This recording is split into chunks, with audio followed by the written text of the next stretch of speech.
all the girls whose stories are in this book. Thank you for being leaders. Thank you for being brave. Thank you for being bold. We are grateful and inspired. And, are you ready? To all the leaders yet to come, big or little, I cannot wait to hear your stories. Hi, it's Mrs. Hott from the Morgan County Partnership, and I'm here with you today to celebrate Black History Month. And for this time, we're going to continue with our Tuesday series on race and diversity with a book called Little Leaders, Bold Women in Black History. I'm really excited to introduce you to girls from our past who struggled, who were different, they were unique, and they were wonderfully made. And they were able to find their strength and do some really cool things. Are you ready? Let's get started. Little Leaders, Bold Women in Black History, written by Vashti. Let's listen to what she says about this book. This book grew out of a project I began during Black History Month. It started as a drawing challenge to myself to illustrate one African American from history every day for the month of February and post the finished image to social media with a brief summary of the woman's accomplishments. As I researched and read amazing stories of women, both known and unknown, I was surprised to be moved so deeply. As a Black woman, I have studied the history of my people, but never have I felt this connected to the beauty and the passion behind their boldness. Whether they were fighting for their families or for social justice, or daring to become an artist or an astronaut, each one of these women broke barriers for those who came after her. That's you and that's me, right? And they used their differences to be bold and to be leaders. We can do that too. Let's listen. In a society where being Black and female meant being an outsider or sometimes even invisible, these women who dared to go after what they wanted, to demand what they deserved. Some of them were reluctant leaders, while others were not even conscious of their bravery, but their legacies live on to prove the way for more of us to follow. Many of them didn't set out to be pioneers, but all of them were, and we can look to each one of them for inspiration.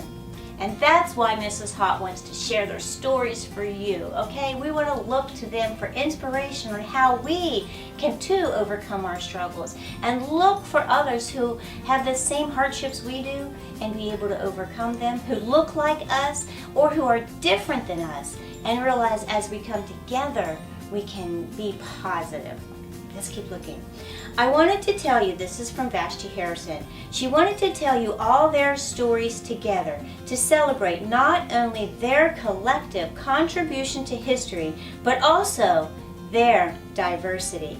Some of them you will recognize, such as Harriet Tubman and Rosa Parks, but you'll also meet less famous figures, such as Alice Ball and Mary Bowser. You'll meet scientists, politicians, doctors, painters, sculptors, dancers, and they are all Black women. This in no way means that this book is only for Black girls or boys. I hope readers of every background find these stories compelling and inspiring, but I did create it with them, my younger self, in mind. I think about what kinds of dreams I might have if I had known all about these women when I was growing up. If I'd known that so many people who looked like me and had done such incredible things were able to. To be able to see yourself in someone else's story can be life-changing. Let me read that again. To able to see yourself in someone else's story can be life-changing. To know that a goal is achievable can be empowering.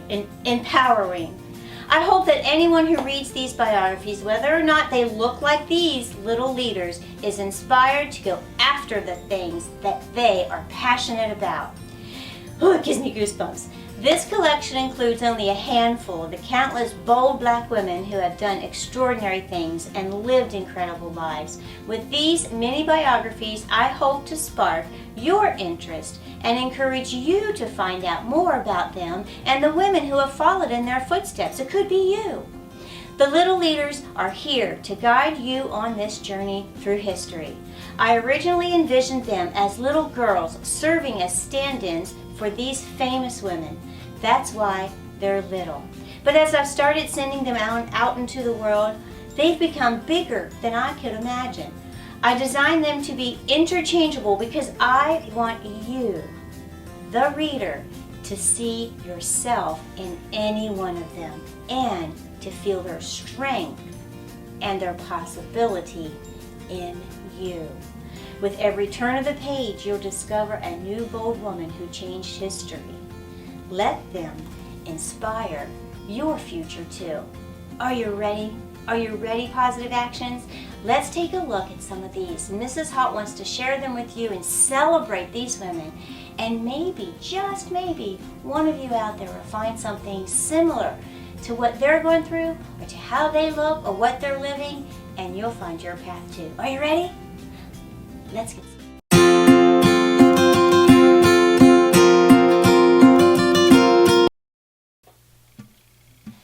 Our next little leader was from West Virginia. Her name is Katherine Johnson, a NASA mathematician. Judging by the way Katherine took to math, you would think it was her first language.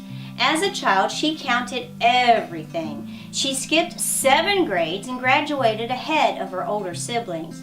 As a young woman, she became a math teacher, but her mentor at the University of West Virginia encouraged her to pursue a career as a research mathematician.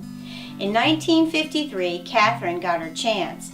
NASA's Langley Research Center in Hampton, Virginia had recently opened a lab that hired African American mathematicians. In a time before there were digital calculators, cell phones, or computer machines, the women and men who performed computations were called the computers. Katherine's first assignment was to the Flight Research Division. The United States was in the middle of a space race, a period of time in the 1950s and 60s when America and Russia were competing for technological advancement in spaceflight. The top goal? To get a man to the moon. Katherine was one of the people who helped make it happen. Her job was to calculate the flight path for the first mission in space. Imagine, the Earth is rotating, the moon is revolving, and a rocket that has to follow a very specific trajectory in order to reach its moving target. Even when mechanical computers were introduced, Katherine was still crucial. She continued computing at NASA until her retirement in 1986, and her work influenced every major space program up to that point. During the Friendship 7 mission in 1962, John Glenn, the first American to orbit the Earth, refused to launch without verification that Katherine herself from West Virginia had double-checked the math. That's cool. In 2015, President Barack Obama awarded Katherine the Presidential Medal of Freedom, America's highest civil honor. Thank you, Katherine, for being a little leader and inspiring us from West Virginia.